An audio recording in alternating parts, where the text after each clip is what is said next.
राधे राधे। आप सब लोग कैसे हैं? ये मेरा पहला व्लॉग है। आप सब लोग मिलकर के इसको लाइक करें, सब्सक्राइब करें और सबको शेयर करें। बहुत बहुत आपका धन्यवाद और सब खुशी से रहें। गाइस, जब भगवान किसी को देता है तो पता नहीं किस रूप में, कैसे और कहाँ और कब दे देता है। एक बार क्या हुआ, एक भगवान के साथ उनका जो शिष्य था वो चल दिया, साथ साथ दोनों साथ साथ चल दिए। जैसे ही साथ साथ जा रहे थे तो उनको रास्ते में एक भिखारी मिल गया। भिखारी का काम तो होता ही है, देखो, रोज भीख मांगना, अपने पेट का पालन करना, अपने बच्चों का पालन करना, और भीख मांग करके ही वो अपने घर का गुजारा चलाता था। तो जैसे उसने भीख मांगी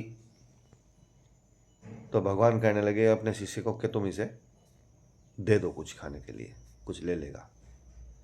तो उसने शिष्य ने एक मोहल्ला भर के उसे सोने के सिक्कों का भिखारी को दे दिया और कहा कि आज के बाद तुम भीख मत मांगना, ये बहुत सोना है, इसको बेच करके अपने घर का गुजारा करना।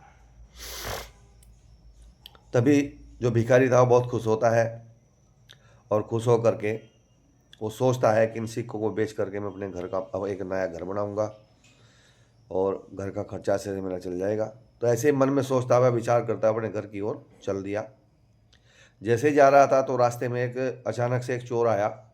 चोर ने मुंह पे कपड़ा बांधा हुआ था और चोर ने देखा कि इसके पास बहुत सारे सोने के सिक्के हैं और वो सोने के सिक्के की जो पोटली थी वो चोर छीन करके भाग गया। अब वो चिल्लाया चोर चोर चोर चोर, लेकिन किसी ने ना तो चोर को पकड़ा और ना उसकी बात सुनी। जो भिखारी था बड़ा दुखी हुआ और दुखी होकर के बेचारा अगले दिन फिर वहीं बैठ करके भीख मांगने लगा। अगले दिन फिर भगवान और उसके शिष्य दोनों वहां से निकल के जा रहे थे तो शिष्य ने देखा कि कल तो इसे सोने के सिक्के हमने दिए ही थे, फिर आज फिर भीख मांगने बैठ गया। तब उसने कहा भैया आज तू भीख मांगने क्यों बैठ गया? कल तो तुझे हमने सोने के सिक्के दिए थे बहुत सारे। भिखारी कहने लगा कि भगवान, आपने तो मुझे सोने के सिक्के दिए थे, लेकिन जैसे मैं लेके जा रहा था तो एक चोर आया और मेरे सारे सोने के सिक्के छीन करके चला गया। मैं बहुत चिल्लाया लेकिन किसी ने बात सुनी नहीं, चोर भाग गया लेकर के।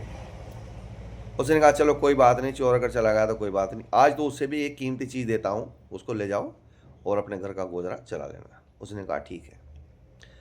तो शिष्य ने एक डायमंड, बहुत बड़ा, बहुत कीमत का डायमंड, अच्छी क्वालिटी का डायमंड उस भिखारी को दे दिया और भिखारी जो है लेकर के फिर बड़ा खुश हुआ। भिखारी ने फिर वही कल वाली बात अपने मन में दोहराई कि एक बहुत बड़ा बंगला बनाऊंगा और खूब अच्छे से रहूंगा, गांव का बड़ा सेठ बन जाऊंगा। ऐसे मन में विचार करता हुआ वो भिखारी अपने घर की ओर चल दिया। अपने घर पहुंच गया उस डायमंड को लेकर के और घर जा करके उसके घर में पानी का एक मटका, जिसमें पानी रखते हैं भर करके मटके में, घर में बहुत सारे मटके थे उसके पानी भरने के लिए। तो उसने एक मटके में जा करके उस डायमंड को रख दिया कि मैं कल को इसे बाजार जाऊंगा और बेच करके बहुत सारे पैसे कमा करके लाऊंगा। तो क्या होता है, रात को सो गया, नींद आ गई, उसकी पत्नी भी सो गई। सुबह उठा, उसकी पत्नी उठी सुबह और उसकी पत्नी ने सोचा कि जब तक ये सो करके उठते हैं तब तक मैं एक घड़ा पानी का नहर से भर के ले आऊँ। तो जिस मटके में वो डायमंड रखा हुआ था उसकी पत्नी उस मटके को लेकर के चली गई और जा कर के जैसे उसने नदी में पानी भरने की कोशिश करी तो डायमंड भी पानी में गिर गया। अब उसको तो पता नहीं था कि इसमें डायमंड है।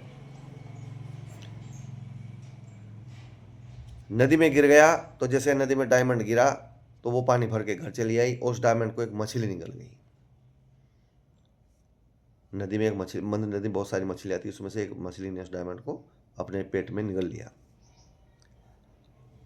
तो जैसे कुछ घंटे बीतते हैं तो वो जो भिखारी था वो उठा और उठ करके उसने देखा कि चल अब इस चीज़ को लेकर के तो बाजार चल और बेच करके पैसे लिया। उसने देखा उस मटके में तो कुछ है ही नहीं, उसमें तो पानी है। तो फिर रोने लगा और बहुत रोया, बहुत निराश हुआ। इसी प्रकार रोता रहा, पूरा दिन रोता रहा। अब क्या करें, सोचे विचार करे, कहाँ गया मेरा वो डायमंड भी गया, मेरा सोना भी चला गया, मुझे तो दिया था, मिला था, सब कुछ मिला, मेरा भाग्य ऐसा है। तो देखो ये कहता हूँ मैं भी कि नसीब से ज़्यादा, भाग्य से ज़्यादा और समय से पहले कभी किसी को कुछ नहीं मिलता। इसीलिए कहते हैं कि आदमी को संतुष्ट भी रहना चाहिए किसी भी कार्य में। तो भिखारी योद्धा फिर अगले दिन फिर मांगने वहीं जा कर के बैठ गया। अब फिर भगवान और उसके शिष्य दोनों चले जा रहे थे। तब शिष्य ने फिर बोला कि प्रभु, इसको तो हमने सोना भी दिया, डायमंड भी दिया, और ये फिर मांग रहा है। इसने कहा, अरे अब क्या हुआ भिखारी? शिष्य पूछने लगा कि भिखारी अब क्या हुआ? तो भिखारी कहता है कि प्रभु, मेरी पत्नी ने मेरे मटके में रखा हुआ जो वो था डायमंड, वो नदी में चला गया। तब प्रभु कहते हैं कि शिष्य से कहते हैं अपने कि आज तू नहीं, इसको आज मैं दूंगा। 2 दिन तो तूने दिया, लेकिन इसको आज मैं दूंगा अपने हाथों से। तो भगवान ने उसको 2 सिक्के निकाले चांदी के और वो उसको पकड़ा दिए। जो भिखारी था उसने ले लिए, लेकर के उसका मन बड़ा प्रसन्न भी हुआ और बड़ा दुखी भी हुआ। क्यों? क्योंकि जब शिष्य ने दिया तो उसको बहुत सारा सोना दिया, अगले दिन शिष्य ने फिर दिया तो एक बहुत बड़ा डायमंड दिया, लेकिन जब भगवान ने इसको दिया तो केवल 2 सिक्के चांदी के दिए। इसलिए उसका मन थोड़ा विचलित हुआ, क्योंकि जब ज़्यादा धन मिलता है तो आदमी का मन प्रसन्न होता है, और जब कम मिलता है तो थोड़ा मन, भले ही वो ऊपर से हंसता हो लेकिन अंदर से मन उसका सहमा सहमा रहता है। तो भाइयों क्या होता है उसके बाद फिर, अब वो जैसे उसने 2 सिक्के लिए और ले करके मन मायूसी चल दिया। तो जैसा ही रास्ते में जा रहा था तो उस नदी से पकड़ी हुई मछलियाँ कुछ एक बच्चा ले करके अपने सिर पर रख करके मछली बेचने के लिए बाजार में आ रहा था। तभी उसने देखा कि मैं इन 2 सिक्कों का क्या करूँगा। उसकी टोकरी में एक मछली बड़ी तड़प रही थी पड़ी हुई। किसी को नहीं पता था इसमें इस क्या है, मछली क्यों तड़प रही। टोकरी वाले ने सिर पे टोक रख रखी थी, मछली टोकरी में तड़प रही थी। तो उस भिखारी ने देखा है कि मछली तड़प रही है, क्यों ना मैं 2 सिक्के का क्या करूँगा, इनका क्या ही आएगा मेरे खरीदने से मुझे। अगर मैं इनसे कुछ खरीद दूंगा अभी तो क्या आएगा? कुछ नहीं आएगा, छोटा सा सामान आएगा। तो क्या मैं इस मछली का जीवन बचा सकता हूँ? तो उसने क्या हुआ, वो 2 सिक्के से लड़के को दे करके वह जो मछली थी जो तड़प रही थी उसको खरीद लिया, और खरीद करके उस नदी की तरफ जो इसे चला, तो उसने पूंछ पकड़ करके मुंह को छोड़ करके उसकी मछली की जो पूंछ पकड़ के फेंकने की कोशिश करी, तो उसमें से वो जो डायमंड था वो निकल करके नीचे आ गया। उस भिखारी ने देखा था डायमंड तो उसके पेट में से निकल गया, तो उसने झट उठा लिया और जैसे ही चिल्लाया कि मिल गया मिल गया मिल गया। क्या मिल गया? भिखारी ने सोचा कि मुझे तो डायमंड मिल गया, लेकिन वो जो चोर था जिसने सोना छीना था वो वहाँ को पास को जा रहा था। उसने सोचा इस भिखारी ने तो तुझे देख लिया और कहा कि मिल गया मिल गया मिल गया। तो चोर जैसे था वो भड़क के एकदम उसके पास आया, बोला भाई चिल्ला मत, चिल्ला मत, मुझे अगर सुन लिया लोगों ने तो मुझे पीट देंगे, मार देंगे, छिताई करेंगे मेरी। तो ऐसा कर, तुझे क्या चाहिए? तुझे जितने मैंने तेरे सारे सोने के सिक्के छीने थे तो अपने वापस ले ले। तो जैसे ही चोर ने सोने के सिक्के भी वापस दे दिए और वो डायमंड भी मिल गया, तब ले करके बड़ा प्रसन्न हुआ। तो शिष्य कहता है भगवान से कि हे प्रभु, आपने तो केवल 2 सिक्के दिए थे, इसको ऐसा कैसे हो गया? तो भगवान कहते हैं शिष्य को कि जब तुझने इसे सोना दिया तब भी इसने अपने ही बारे में सोचा। क्या सोचा? कि मैं अपना महल बनाऊंगा, अपनी गाड़ी खरीदूंगा, सेठ बन जाऊंगा। अपने बारे में, केवल अपने बारे में। जो सोना मिला उसे अपने बारे में, लेकिन वो सोना छीन गया। फिर इसने अगले दिन आपको डायमंड दिया, आपने जो है इसको डायमंड दिया अगले दिन।